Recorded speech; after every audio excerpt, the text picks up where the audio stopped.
He asked his pastor a simple question as a child. "Why don't we have African gods?" the pastor told him. "Because we have none." That answer infuriated him so much he created an entire nation to prove him wrong. His name was Walter Eugene King, born in Detroit in 1928 to parents who followed Marcus Garvey. Raised Baptist in a church where every image of divinity was European. Every god was white. Every spiritual leader looked nothing like him. According to historical records documented at blackpast.org, young King began questioning everything he'd been taught about African spirituality. He became a commercial artist and modern dancer, traveling the world with Katherine Dunham's groundbreaking dance troupe. But everywhere he went, he carried that childhood question, why don't we have African gods? In the late 1950s, according to the South Carolina Encyclopedia and documented accounts, King traveled to Cuba and Haiti. He studied Santeria. He became the first American initiate to the priesthood of Obatala, the Orisha responsible for creating humankind. He came home transformed. He changed his name to Oseyaman Adefunmi, and he decided to build something that had never existed before in America.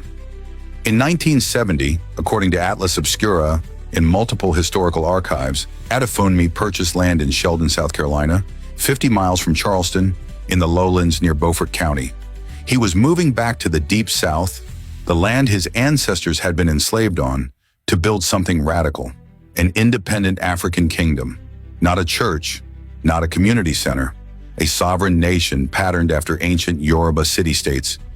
According to the South Carolina Encyclopedia and blackpast.org historical documentation, Adefunmi began with 5 people: himself, his wife Majil, and 3 children.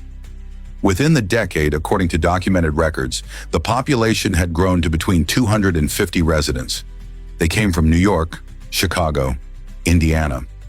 Black Americans searching for something they'd never been allowed to have, a space where African spirituality wasn't hidden, wasn't syncretized with Christianity, wasn't apologetic. The village was built on Yoruba principles. According to village records and historical documentation, 7 temples were relocated from Harlem to the South Carolina site, reconstructed to mirror ancient Yoruba architecture. The layout followed traditional village patterns. The governance structure was rooted in West African political systems. The language spoken was Yoruba. The deities worshipped were African Orishas, Obatala, Oshun, Shango, Yemaya, real African gods in America. In 1972, according to documented records, Adefunmi was crowned Oba, divine king. Supporters and spiritual leaders proclaimed him the monarch of this independent Yoruba kingdom. In 1981, according to multiple historical sources, he traveled to Nigeria where high-ranking Yoruba spiritual leaders confirmed his royal status. A black man from Detroit had become a recognized king in the land of his ancestors. Here's what makes this radical. According to the village's official stance, Oyotunji considers itself separate from the United States. It is not part of America.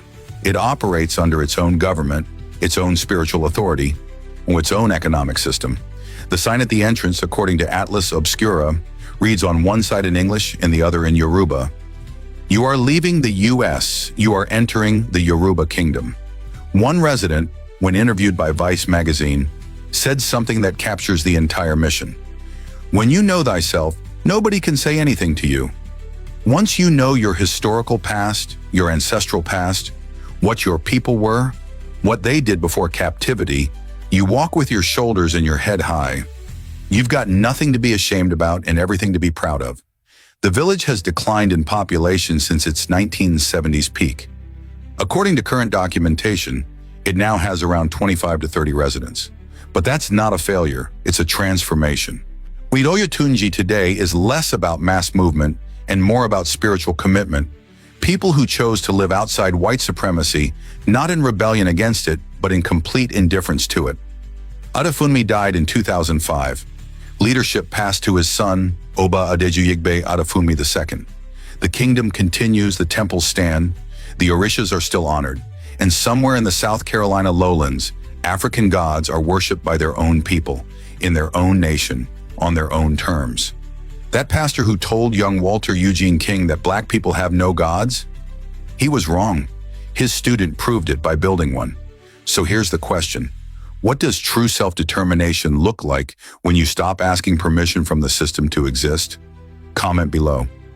Tell me what you think Oyotunji represents in the larger conversation about Black independence and African reclamation.